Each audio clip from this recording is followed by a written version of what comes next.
So now, I said there was a group underlying this, so let's actually look at this and describe the ways I can name all the moves.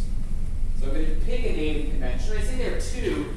This one is done by saying fix an orientation of the cube in space.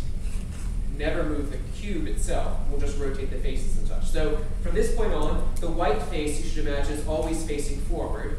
The blue face is always facing towards your left, and the red face is always facing up. So the way these are named, they're named so that B is for back, U is for up, R is for right, F is for front, D is for down, L is for left. So you choose a side relative to one of those. So I'll stand this way and look the same way you are. So let's say I want to do the right one. So I'll just look as if I'm facing the right one, and then I'll do a quarter turn clockwise. And now you see that the cube that I've just done looks exactly like the one they described as R. Are there any moves I'm missing? Are there any sort of basic moves that I'm missing? Obviously, I can take sequences of these, and I don't think that. Are you doing the center? I'm not doing the center ones. So I haven't done, say, this move, which is actually kind of hard to do with my hands. I think I have more practice. Now I always want the centerpiece facing forward. Why haven't I done this one? It's a combination of the other ones. If I did this one, how can I get it? Well, let's look at the rightmost one. If I undid the rightmost one, okay, and I did the left one, now I'm back where I started. So I can do it by just moving the outer faces and never moving the inner ones, because moving the inner ones, I just put my cube back into the fixed orientation that I preserve. That's not changing anything about it. And I see that the inner ones' rotations are the same as the two outer ones. Okay, I'm also not having the do nothing one, but it's because we'll just always ignore that. So I said there were two ways I can describe these. What's the other way you might think to reasonably name these? Is there any other distinguishing feature? Color. I could name these by saying, you know, take the blue face and rotate it a quarter turn clockwise. And so name them, instead of using the sort of fixed spatial frame of reference, I could use the fact that it doesn't matter how I view it as sitting in space. Really what matters is how it sits relative to itself.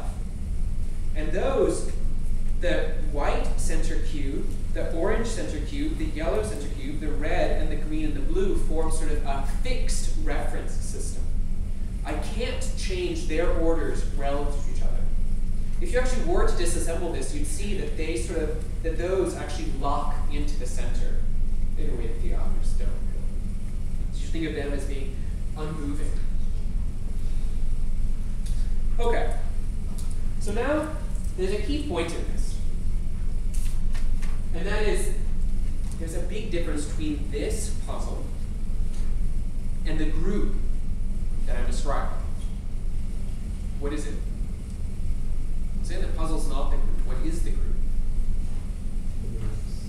The group is the moves, it's the operations I can do on the puzzle. So I want to go back to this theme sort of a few times. I'd said I want to take a problem, namely, you know, a few that I can think of. Like, if you give me a shuffled up cube, how many moves will it take for me to unshuffle it? What's the minimum number of moves it would take me to unshuffle this? Or if I just keep doing the same operation again and again and again, will I ever return to the starting point? And if so, how long will it take me to get to the starting point? And then a third question we could ask is, how many possible distinct cubes can I make if I shuffle them up? These all seem like relatively reasonable combinatorial questions and ones that we should be able to get. And actually, I'll answer all of these by the end. But the way we answer this, that's a fixed question about this fixed object, we translate it into a question about the group, and about the group of moves acting on this. So I've algebraized my question. I want to understand things that happen in the puzzle, and I translate them into things that happen in the group. Now I said, and I have one word in italics here, because I don't want to define it in a minute. I'm saying that the group, which is, I call it for the Rubik cube, it's acting on the puzzle. So that's also can abstract. So let's say that I have a group, and let's call it G now for the company, and a set like we had before, that an action of G on X is identification of G with functions from X to itself. So in other words, this is just a fancy way of saying every element of G gives me a rule that permutes the points of X around. And it's supposed to do so in a way that's compatible with the fact that if I permute points of X, I can do this and then do it again. And if I do nothing, I'm supposed to do nothing. So I have Gx becomes my function G on X. The identity isn't supposed to do anything. It's supposed to be the permutation that says don't do anything. And then if I do AB on X, it's supposed to be the same thing as doing B on X and then doing A on X. So this is exactly like associativity. The other thing that I'm describing in this is what's called a left action of G on X. And you can see that the group elements I'm writing on the left, and then my associativity condition is also happening through associating from the left. I could do a right action, and then this condition doesn't quite look as symmetrical if I write everything on the left, but if I write it on the right, then I just reassociate again. And I redefine it. Okay. So all of these rules are exactly the ones that we've seen before. So here, doing nothing does nothing, and the moves are state independent.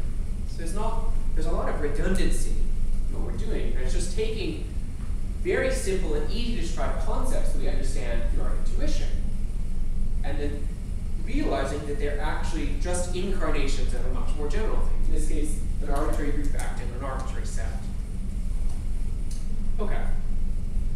So I defined for you these moves, and I'll keep using the spatial names rather than the color names. And we already said that understanding how we're supposed to solve this, how we get it from the mixed up condition back to the starting condition, just involves understanding the algebra. Now there's one thing that automatically shows up, and that is that the group is not a commutative group. So in other words, if I do right and up, or I do up and right, I get different things.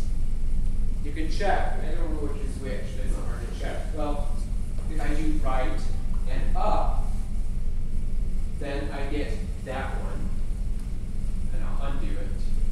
And if I do up and right, I get this one. And these are visibly different. So I know that doing two different things gives me two different states. That actually tells me something important about the group. We don't understand what the group is yet. I just told you what the generators are, and we know that they act on this, and so we know that it's got a good, it's called a representation.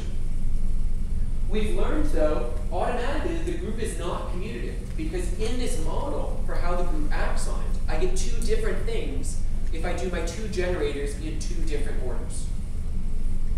So if the group were commutative, this couldn't happen. If it were the case that in the group doing right and up were the same as doing up and right, in my Rubik's Cube I'd have to see that. So the model is really, really faithfully reflecting things that we actually see in the group itself.